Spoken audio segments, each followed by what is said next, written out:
plateau. On a Marie-Christine Place. Vous êtes présidente du comité olympique et sportif régional. Stéphanie Perdaud, vous êtes la première vice-présidente de la région Auvergne-Rhône-Alpes. Laetitia Jossier, vous êtes la présidente de la Chambre interdépartementale des notaires. Isabelle Huot, vous êtes la directrice générale de l'EM Lyon. l'EM School, non, l'EM Lyon, tout le monde connaît, bien sûr. Et Barbara Folk, vous êtes la présidente de la Chambre régionale des comptes. J'insiste parce que vous avez vu, j'ai prononcé le mot présidente un maximum de fois, c'est quand même assez rare, donc je suis très très contente de pouvoir le prononcer ce soir à de multiples reprises. Je voulais... Quand on vous dit que les femmes prennent le pouvoir, c'est pas juste un mot, ça arrive aux Lyonnes. Moi, je voulais que vous nous parliez un petit peu de votre engagement personnel dans le débat public, parce que souvent, c'est un frein pour les femmes. On se dit, oulala, le débat public, c'est exposé, c'est violent, c'est pas facile. Moi, je voudrais savoir, votre engagement à vous, comment il se caractérise, quelle est sa spécificité, pourquoi vous l'avez choisi, cet engagement, parce que vous êtes dans des secteurs très différents les unes des autres.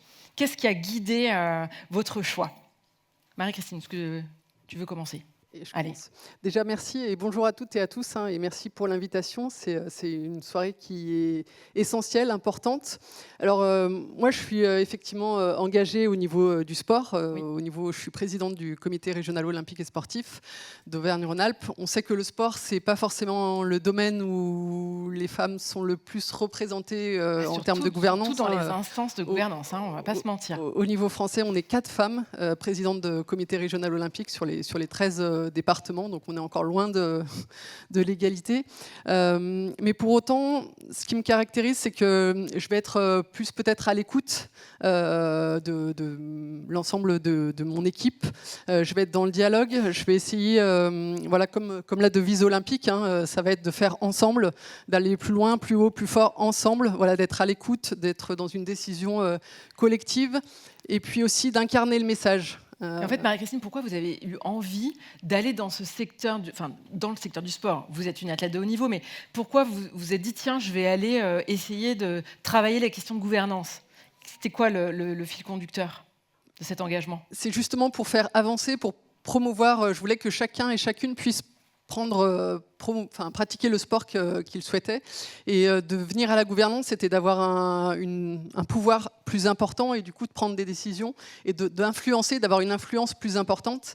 Et l'important, c'était de pouvoir incarner ce message, puisque je pratique encore le sport. Et le fait de le pratiquer, ça a une portée, j'imagine, plus... Voilà, c'était un message qui était plus incarné. Et c'était important, voilà, pour moi d'avoir à la fois cette pratique sportive, mais aussi cette partie gouvernance, pour que le message il ait un impact plus fort. Isabelle, est-ce que tu voulais prendre la suite ? On peut ? Oui. C'est quoi la spécificité de votre secteur à vous ? Moi, depuis le début de ma vie professionnelle, à l'origine, je suis professeur d'université. Je suis arrivée dans la gouvernance des écoles et des universités un peu plus tardivement, mais c'est un engagement au service de l'éducation, de l'enseignement supérieur, de la jeunesse, qui, je pense, c'est assez gratifiant pour moi de faire cela, parce que je pense que c'est un peu le nerf de la guerre, l'éducation. Je pense que c'est encore plus le nerf de la guerre en ce moment, et en particulier dans l'enseignement supérieur, où je pense que beaucoup d'entre vous savent que les questions du pluralisme, de la liberté académique, du débat se posent alors en France moins qu'ailleurs, mais dans beaucoup de pays. Et donc c'est très important de faire prévaloir que la science, la connaissance, c'est important, que c'est important aussi dans nos institutions d'enseignement supérieur de former non seulement et en particulier dans une business school, de bons professionnels, mais aussi des citoyens. Et je crois que nos institutions d'enseignement supérieur ont singulièrement besoin aussi de formation à la citoyenneté, au débat et à la capacité de se parler, d'apprendre aussi le sens de la nuance. Confronter ses idées. Je pense qu'aujourd'hui, c'est un peu important aussi. Et d'être en capacité, oui, de confronter ses idées à d'autres. D'apprendre le sens de la nuance, c'est se confronter à l'altérité. C'est là qu'intervient le débat d'aujourd'hui, la question de la diversité, de l'inclusion, de la place que l'on fait aux uns, aux autres, et aux femmes en particulier. On peut se dire qu'aujourd'hui, des femmes dans une business school font exactement les mêmes choses que les garçons. Ce n'est pas tout à fait vrai quand on regarde les orientations professionnelles, ce qu'elles préfèrent, ce qu'elles choisissent comme filière, comme métier. Donc notre rôle, c'est aussi d'ouvrir et de présenter des rôles modèles, de dégenrer la négociation salariale, parce que vous savez que des femmes sur un poste égales aujourd'hui. Enfin, moi, j'étais très surprise parce que je me disais, c'est pas sur des postes, c'est pas sur les mêmes postes et dans les mêmes fonctions que les femmes ont des salaires inférieurs. C'est pas possible. Bah si. Sur les mêmes postes, les mêmes fonctions, les femmes peuvent avoir un salaire inférieur parce qu'elles négocient moins d'emblée. Donc, on organise à l'école des ateliers à la négociation salariale pour qu'elles aient le même salaire à la sortie que les hommes. Mais on observe sur les salaires de sortie des femmes, des jeunes étudiantes, encore des différences salariales à postes identiques. Voilà. Donc il y a encore un peu de boulot quand même. Oui, c'est clair.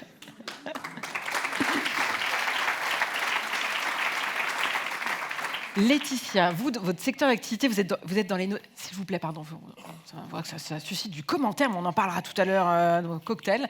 Laetitia, vous, dans votre secteur d'activité, c'est les notaires. Pourquoi avoir eu envie d'aller s'engager dans les questions de gouvernance ? Alors, mais quelle idée! Quelle idée! Enfin, c'est que cette galère. Mais enfin, qu'est-ce que c'est que ça? Alors, vous le disiez tout à l'heure, Alexandra, dans le droit des femmes, rien n'est jamais acquis. Oui. Et je pense que donc nous aujourd'hui, alors on a un autre anniversaire nous ce mois-ci, c'est que le 20 mars, ça fera 78 ans que les femmes ont le droit d'être notaires. La première femme notaire a été notaire en 1949. La seconde en 1956. Oula. Et la troisième à Paris en 1977. Ah voilà. Oui, quand même. Voilà, donc on revient de loin. Aujourd'hui, la profession a beaucoup progressé, elle s'est beaucoup transformée. Donc moi, je représente la Loire, le Rhône, puisqu'on est en chambre interdépartementale. On a plus de 53% des femmes, plus de 53% des notaires, qui sont des femmes. La moyenne d'âge est de 45 ans et on n'est pas fils ou fille de notaire non plus, voilà, contrairement aux idées reçues. Et donc finalement, Marie-Christine Place parlait d'incarner. Aujourd'hui, c'est ça l'idée, c'est d'incarner et de se dire, voilà, finalement, moi je suis dans la moyenne des notaires aujourd'hui et pourtant quand on me voit, on me dit, ah bon, vous êtes notaire? Bon, et s'il n'y a pas une impulsion de la part de présidents justement et de personnes qui ont vocation à représenter la profession, on croit que ce qu'on voit. Et c'est l'ancienne image qui continue de circuler. Donc aujourd'hui, moi, mon engagement et mon rôle, c'est de faire circuler la vraie image du notaire aujourd'hui, moderne, femme, voilà. Et donc c'est mon envie. En France, alors, en plus, je veux dire, au niveau du droit en général. J'ai participé lundi à la demande de la première présidente de la Cour d'appel de Lyon à une réunion de femmes, justement, et elle me disait, c'est bien, parce que justement, vous disiez, il y a des présidentes ici, et en fait, il y avait plein de présidentes. Donc finalement, c'est quand même plutôt positif. Mais rien n'est acquis, parce que la première présidente du Conseil supérieur du notariat, qui représente donc tous les notaires en France, c'est 2022. Et la première présidente de la Cour d'appel, c'est 2022 aussi à Lyon. C'est-à-dire qu'il n'y avait jamais eu de première présidente avant. Donc c'est une grande fierté pour elle, c'est ce qu'elle nous a dit, mais ça amène quand même à se dire, attention, voilà, c'est important, il faut des gens pour incarner, et porter ce genre de message, parce que sinon on risque de les oublier. Oui, c'est ça, exactement.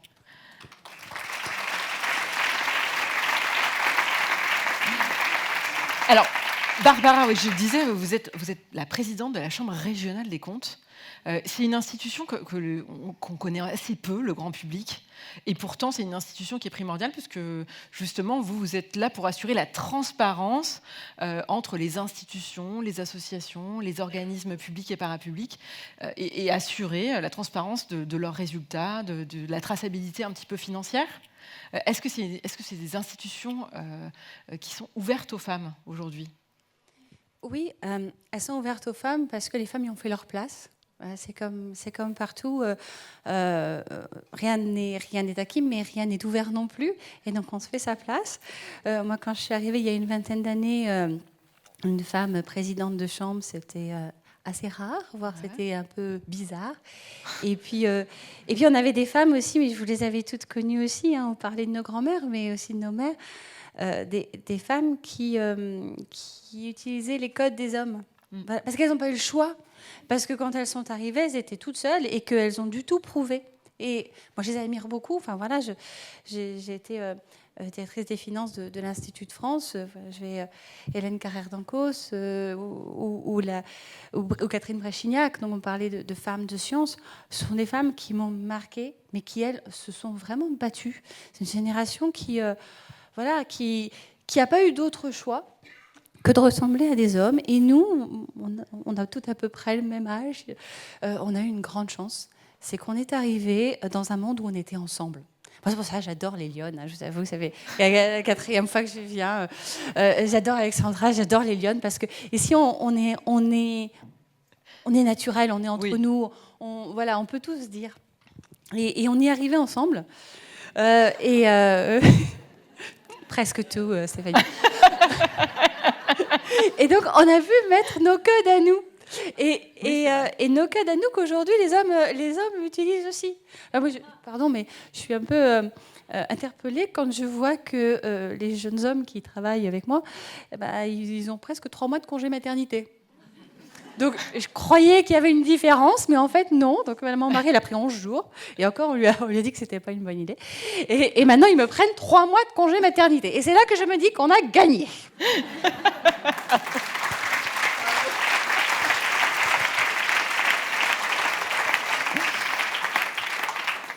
Alors Stéphanie, moi j'ai envie de vous dire, c'est quasiment l'engagement le plus compliqué, la politique. Non, c'est génial. Ouais. Je pense que c'est top, sinon je n'y serais plus. Voilà. Non, c'est bien. Par contre, mais en fait, c'est comme tout le monde, c'est un parcours. Alors nous, on a eu une chance paradoxale, c'était la loi sur la parité, sinon je serais pas là. Hein.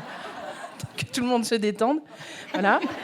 Donc la loi sur la parité, elle m'a permis, je la raconte à chaque fois, m'a permis un voisin qui traverse la route quand j'avais 21 ans et qui me dit, écoute, je suis en train de monter une liste municipale, il me faut des filles jeunes. Je suis là. À l'époque, j'étais jeune, j'ai fait baisser la moyenne d'âge. Voilà. Et puis ensuite, ça a été un enchaînement finalement de rencontres et puis d'engagement. Alors, il y a le côté politique qu'on vous montre à la télé, qui n'est pas complètement la réalité de ce qu'on peut faire. Puis il y a une vraie réalité politique qui est 95% des gens dans ce pays qui s'engagent pour une commune, qui s'engagent pour travailler avec des personnes à monter un projet, qui s'engagent pour une cause. Voilà, c'est ceux-là qui sont les vrais, qui font tourner un peu tout ça. Puis après, à un moment donné, il faut que tous ces gens ils puissent être représentés dans des instances, pour le coup, plus politiques, c'est-à-dire qui ont capacité, après, à faire défendre des projets au niveau national et faire bouger les choses. Et moi, j'ai eu cette chance, à force de travail, de pouvoir être conseiller régional. J'ai pu être parlementaire, et puis maintenant, je suis première vice-présidente en charge de l'économie. Je le dis parce que je n'ai jamais voulu être vice-présidente aux affaires sociales. On n'a jamais osé me le proposer. C'est une très belle vice-présidence, mais on ne l'a jamais proposé à un de mes collègues masculins. Et donc, j'ai dit, moi, je vais prendre un truc d'homme un peu, l'économie. Et je suis contente parce qu'on est en train de se rendre compte que finalement, ça marche pas mal. Première région industrielle de France, monsieur Dame.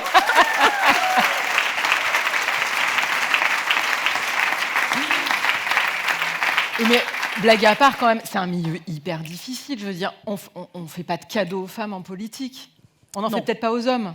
Alors, on n'en fait pas du tout. Mais je pense qu'il y a beaucoup de... Enfin, à personne. Mais je pense qu'il y a beaucoup de milieux comme ça. En politique, en fait, la difficulté qu'on a, c'est que, par exemple, dans vos fonctions, vous avez une compétence, un diplôme qui sanctionne votre réussite, quand même. En politique, vous n'avez pas de diplôme, en fait. C'est des gens qui vous élisent. Donc, on a encore, pour le coup, une vraie différence. Et il est vrai que culturellement, on explique quand même qu'une fille doit prouver du coup 2 fois plus qu'elle est capable de le faire. Ce qui est peut-être différent quand vous avez quand même un diplôme qui sanctionne finalement vos compétences. Donc nous, on doit le prouver beaucoup plus. Oui, c'est un milieu qui est parfois pas très sympa, mais finalement... Et aujourd'hui, c'était une bonne journée. Quand je suis de bonne humeur, je me dis, tu vois, te plains pas parce que finalement, c'est le reflet de la France. Parce que, très honnêtement, on est tous élus par des gens, par un scrutin démocratique. Et donc, finalement, dans les assemblées municipales, dans les assemblées régionales et à l'Assemblée nationale, vous avez les gens que vous avez choisis. Eh bien, s'ils ne sont pas bien, c'est de votre faute. S'ils sont très bien, c'est de votre faute. Et c'est à vous de jouer parce qu'on est dans un territoire démocratique. Et parfois, quand je suis très fâchée, que je trouve que j'ai des gens qui me paraissent... pas tout à fait à leur place, et que j'aime combattre d'ailleurs, parce que c'est très important, le débat démocratique, on peut se parler, on a le droit de pas être d'accord, c'est très bien qu'on soit pas d'accord. Et c'est bien de gagner en plus quand on n'est pas d'accord et qu'on arrive à faire en sorte que la majorité nous écoute. Voilà, petit message pour mes collègues en campagne électorale. L'avantage, c'est vraiment qu'à un moment donné, on se dit on gagne, mais on a cette liberté-là, et cette liberté, elle coûte cher. Et ben, si c'est le prix d'un engagement parfois difficile, tant pis, il y en a qui l'ont fait avant, il y en a qui le feront après, c'est l'essentiel. Bravo.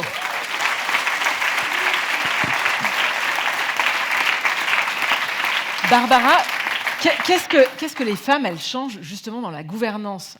Vous nous l'avez dit un petit peu tout à l'heure en disant, effectivement, avant, les femmes, elles reproduisaient des modèles masculins. Aujourd'hui, finalement, les hommes reproduisent les modèles féminins en se disant, tiens, pourquoi pas ? Mais est-ce que vous observez toutes, d'ailleurs, qu'en termes de gouvernance, les femmes, elles changent quelque chose ou pas ? Parce que c'est pas une question, c'est pas comme ça que ça se pose. Alors, moi, j'ai toujours remplacé des hommes qui avaient 20 ans plus que moi et j'ai toujours dirigé des hommes qui avaient 20 ans de plus que moi. Mais je pense quand même que les femmes changent beaucoup de choses et que c'est du petites choses au quotidien. Je ne fais pas de réunion avant 8h30 du matin et après 18h. Je ne fais pas de séminaire de 3 jours parce que moi aussi, je dois aller chercher mes enfants le soir. Et puis... sans vouloir faire du tout de stéréotypes parce qu'il serait très mauvais, mais peut-être qu'on manage un petit peu les gens de manière différente, qu'on ose plus montrer du sentiment, qu'on ose plus dire comment je peux t'aider, ou qu'on ose plus aller vers eux. C'est peut-être aussi pour ça qu'il y a plein de choses aujourd'hui, plein de sujets qui remontent, comme les risques psychosociaux. C'est aussi parce qu'il y a plus de femmes, donc elles osent dire les choses. Et elles osent entendre quand elles sont managers. Et donc, on peut traiter ces sujets. Et donc, oui, je pense que des femmes, c'est une catastrophe. Je pense que des hommes, c'est une catastrophe. Et que ce qu'il faut qu'on trouve, c'est la parité. Et je suis parfaitement d'accord avec Stéphanie. Vive les quotas. Vive les quotas tant qu'on en a besoin. Et après, surtout, vivement qu'on s'en débarrasse. Mais c'est important que nos entreprises, nos institutions, nos administrations reflètent la société française. Première étape, les femmes, et deuxième étape, évidemment, toute la représentation sociale et des origines et de la diversité. Laetitia, qu'est-ce que vous en pensez ?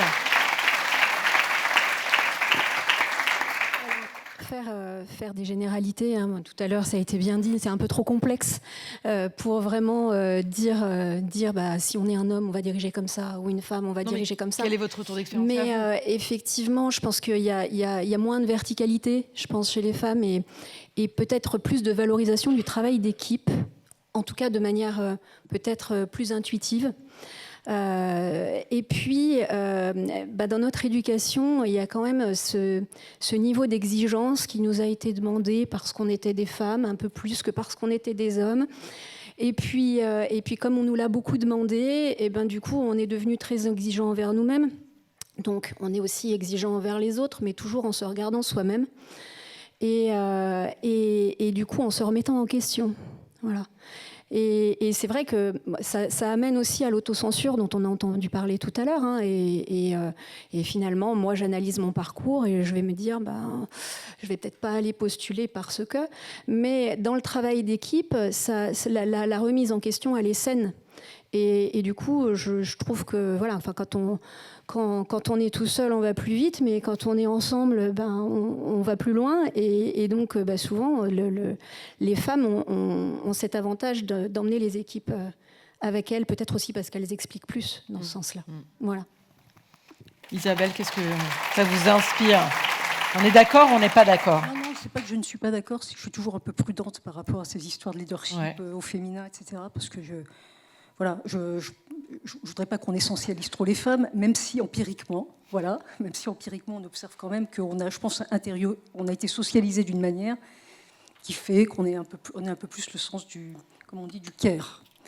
Mais je me méfie de ça parce qu'il y a aussi des hommes qui sont dans le care et qui écoutent l'autre, qui sont dans l'altérité. Donc voilà, il faut être un peu prudent par rapport à côté un peu mécanique de leadership féminin égale bienveillance, empathie, écoute, altérité, blablabla.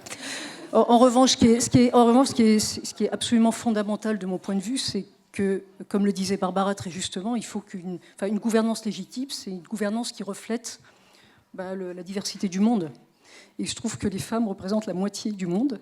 Et donc, c'est très important que les femmes soient présentes à parité dans les instances de gouvernance, dans les COMEX, dans les comités de direction, parce que ça ouvre des perspectives, ça permet d'avoir des grilles de lecture variées. Beaucoup d'études documentent que quand on a un seul type de population présente dans des instances de gouvernance, ça conduit au conformisme et à l'absence de créativité. Donc ça ouvre les perspectives, les sensibilités, les points de vue. Donc de ce point de vue-là, il faut qu'une gouvernance soit diverse et paritaire. Voilà. Mais quant à la différence dans le leadership, oui, je pense que je suis plus réservée par rapport à ça. Mais vous vous connaissez toutes dans le microcosme lyonnais. Vous en parlez de ça entre vous? Vous parlez du fait que des femmes accèdent à des niveaux de gouvernance et de responsabilité? Vous parlez de vos difficultés ou c'est plus un sujet? On est passé à autre chose. On est passé à l'étape d'après qui est de se dire comment on fait monter la nouvelle génération à bord. C'est un des sujets, comment on fait justement de ce rôle modèle-là, de cette visibilité qu'on a, de se dire comment on embarque au final les jeunes générations. Et c'est justement de leur donner un peu espoir et de se dire c'est possible. Et peut-être que si on est justement aussi en pouvoir de décision, à compétences égales, on aura peut-être plus de capacité à prendre une fille plutôt qu'un homme, et du coup qu'on arrive plus facilement à avoir dans les instances de gouvernance une majorité de femmes. C'est aussi, je pense, un mécanisme qui va nous permettre d'évoluer.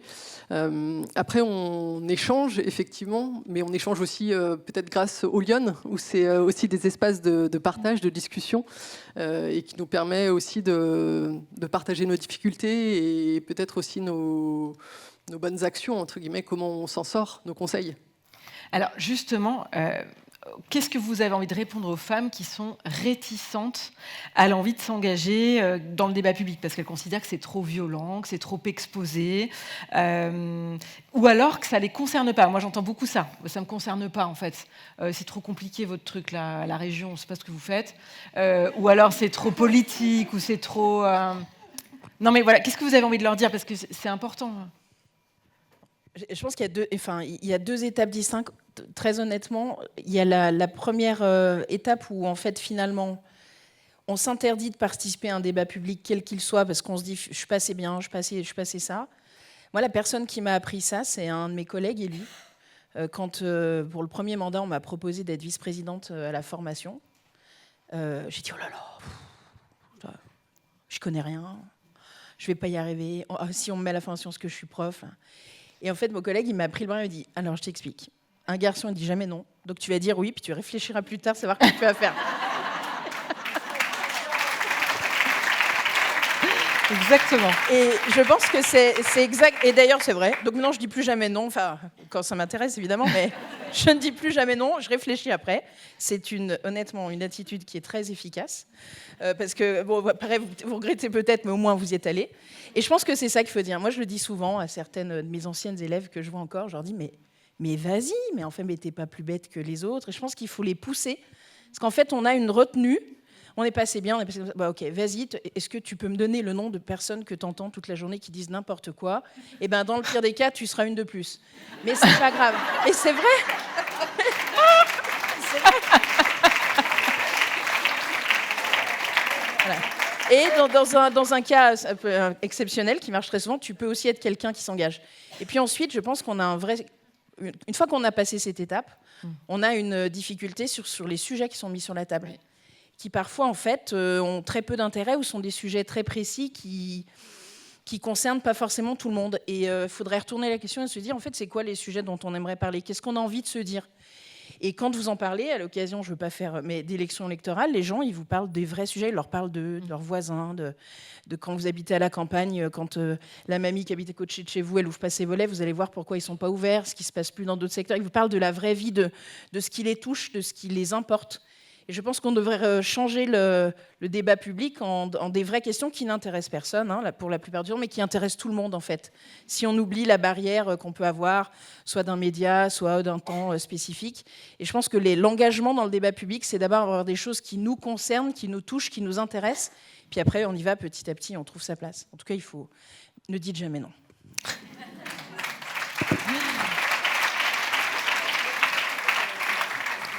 j'ai du mal à passer après Stéphanie parce que je suis tellement d'accord avec tout ce qu'elle a dit.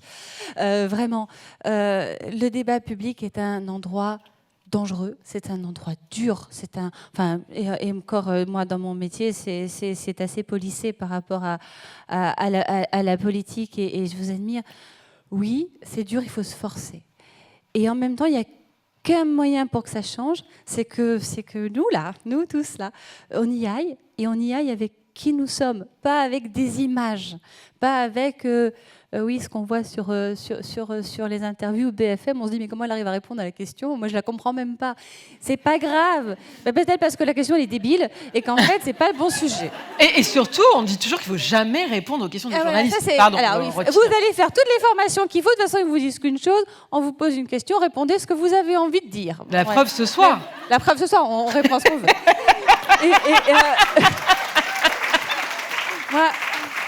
Moi, je dirais surtout, soyez convaincus de votre message. C'est ce que, le plus belle formation à la prise de parole que j'ai jamais fait, c'était un TED Talk. Et c'était la personne qui a créé les TED Talks. Elle parlait 14 minutes de comment il faut faire, parler comme ci, parler comme ça. Puis à la fin, elle disait, en fait, tout ça, c'est n'importe quoi. La seule chose qui est importante, c'est votre message. Est-ce que vous êtes aligné avec votre message? Qu'est-ce que vous avez envie de dire? Et il n'y a pas de modèle. Et alors, je voudrais rassurer Catherine. Moi, j'étais à l'ENA avec Maud Bailly. La première fois que je l'ai vue, j'ai fait un truc que j'ai jamais fait depuis. J'étais jalouse. Bravo. Voilà, parce qu'il y a des gens qui sont des comètes. Vous en êtes aussi une. Et c'est pas grave, en fait, il faut juste pas être jaloux. J'ai remplacé la jalousie par l'amitié. Et après, c'était beaucoup plus beau. Et finalement, voilà, c'est ça. Faut pas avoir peur d'ouvrir son cœur. Magnifique. Merci, Barbara.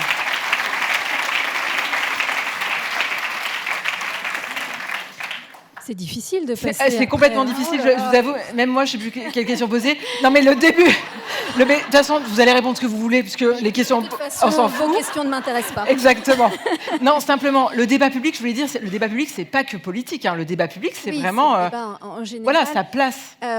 Et d'ailleurs, moi, je suis pas du tout dans le débat. Enfin, je suis plutôt dans la politique professionnelle, même si c'est une forme de débat politique. De représentation. Je me retrouve complètement dans ce qu'a dit Stéphanie, parce que moi, à chaque fois qu'on me propose quelque chose, je me dis, bon sang, pourquoi on me propose ça à moi?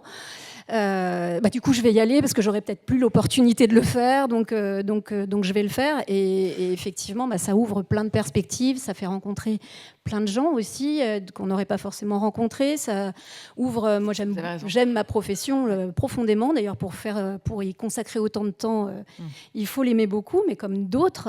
Et du coup, la voir sous un autre angle, pouvoir influer sur la décision qui va être prise et sur l'orientation qu'on va vouloir lui donner, c'est très important, mais c'est surtout très satisfaisant.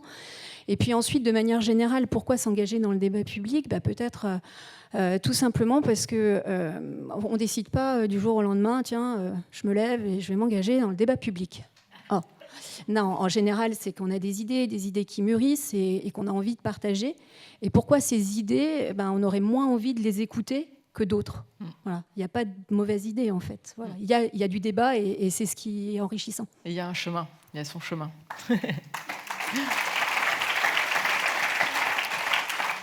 Isabelle, vous le disiez un petit peu. Tout a été dit. Donc, Non, mais sur la confrontation des idées. Non, mais sur le fait que le débat public soit violent, oui. Sur le fait que les femmes soient souvent victimes de sarcasme, oui. De sexisme, etc. C'est oui, donc c'est normal qu'elles soient un peu réticentes à y aller. En revanche, c'est hyper important qu'elles participent à ce débat public parce qu'il façonne un peu les priorités que l'on se donne dans une société. Donc si elles-mêmes n'y participent pas, les décisions vont se prendre sans elles, voire contre elles parfois même. Donc c'est fondamental, mais je pense que, et c'est pas par flagornerie que je dis ça, mais je pense que c'est important aussi de s'appuyer sur des réseaux, sur des lieux un peu safe, voilà, où on apprend à parler ensemble. Il y en a plusieurs à Lyon, il y a des Lyonnes, ouais. Et dans le cadre de l'école, on essaye aussi de mettre en place des processus de mentorat pour les jeunes étudiantes, des mentors qui sont des alumni de l'école, des diplômés plus âgés, femmes, pour les aider aussi dans leur capacité à s'exprimer publiquement, à être plus à l'aise dans le débat public. Et donc, voilà. Mais c'est vrai que souvent on organise des conférences à l'école. Et il y a des questions à la fin des conférences, et qui lève la main pour poser des questions, ce sont statistiquement 80% de garçons et 20% de filles. Donc il y a vraiment un vrai travail à opérer pour socialiser dans ce sens-là, et c'est très très important. Voilà.